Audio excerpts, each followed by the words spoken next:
Olá, alunos! Hoje falarei sobre integrais curvilíneas.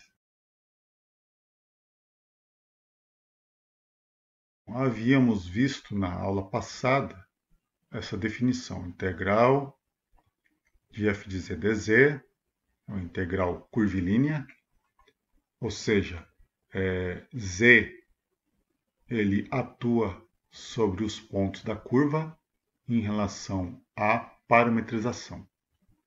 Então, uma integral curvilínea na variável z passa a ser uma integral definida. Tá? Então aqui eu vou ter f que depende de z de t vezes z' de t. Então a variação é na variável real t. Eu quero identificar quem é a parte real e quem é a parte imaginária. Bom, como vamos fazer isso? Vamos supor que f eu saiba quem é a parte real. Vou dizer que a parte real é u. E a parte imaginária da função f é v, onde o e v depende de x e y. Por sua vez, x depende de t e y depende de t. Então eu substituo aqui no lugar de x por x de t e no lugar de y por y de t. Aí eu vou ter a função f que vai depender de t no final. Então aqui eu tenho a parte real da função f e a parte imaginária da função f. Nós vamos operar o seguinte. Aqui, na verdade, f é u mais iv. Então, nós temos aqui f é u mais iv, dz é dx mais i dy.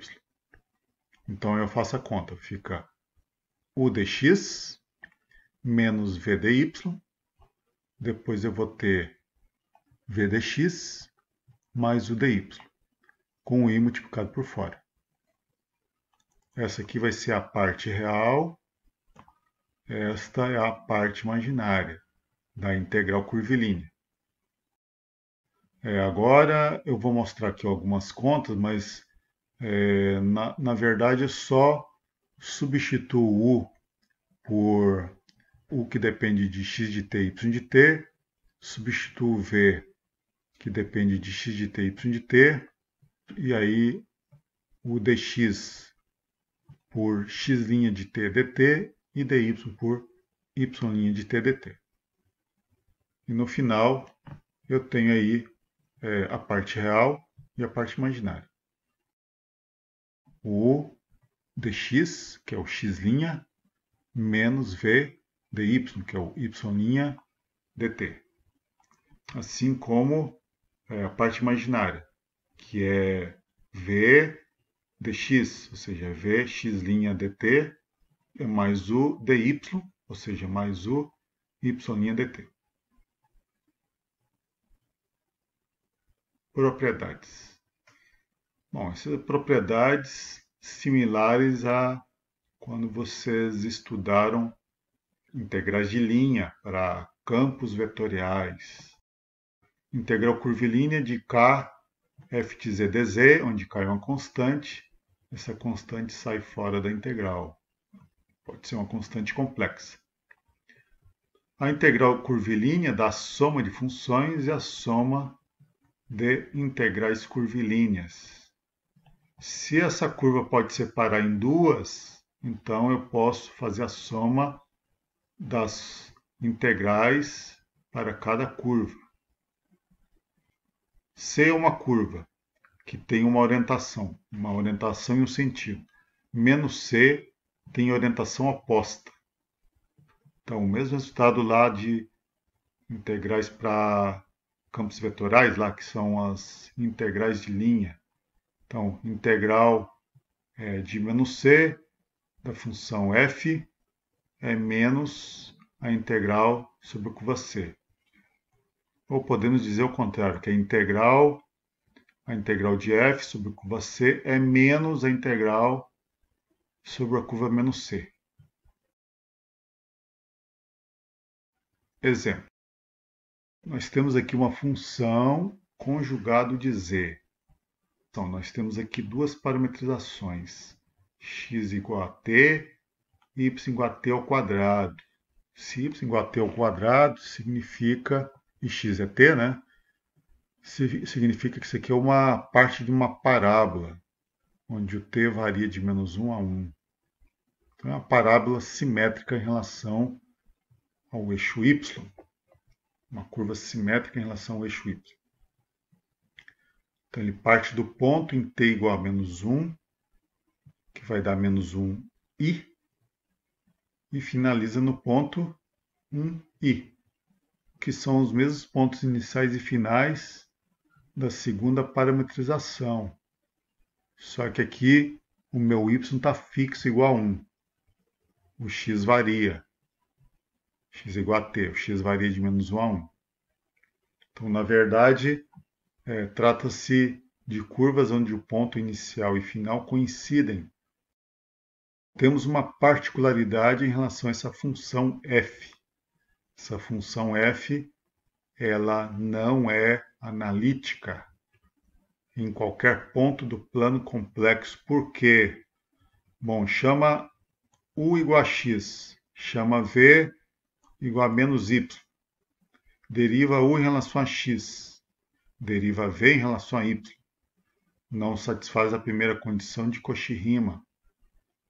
Portanto, esse é o argumento da função conjugado de z não ser analítica em qualquer ponto do plano complexo. Não satisfaz as condições de Cauchy-Riemann em qualquer ponto do plano. Isso pode implicar que os resultados das integrais de ambos os itens sejam diferentes. Vamos utilizar a primeira parametrização. Nossa função é conjugada de z, que é x menos y. Então vamos lá, o primeiro caminho é z de t igual a t mais t ao quadrado i. T variando de -1 a 1. Aquela parábola, pedaço de parábola, né? O conjugado de z, eu faço o conjugado disso. Então fica t menos t ao quadrado i. Calculo a derivada de z, vai dar 1 mais 2ti. Então, z barra, que é t menos t ao quadrado i, multiplica por 1 mais 2ti. Faço essas multiplicações, aí eu separei aqui a parte real da parte imaginária.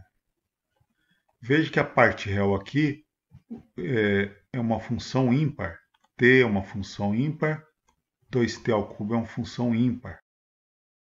Fazendo a conta disso num limite de integração simétrico, que é de -1 a 1, isso aí vai dar zero, não precisa nem fazer as contas. Isso aqui é uma função ímpar. Bom, a outra vai dar uma função par, que é t ao quadrado. 2t ao quadrado menos t ao quadrado. Então vai ficar com i integral de t ao quadrado. Fazendo as contas, eu tenho 2i sobre 3.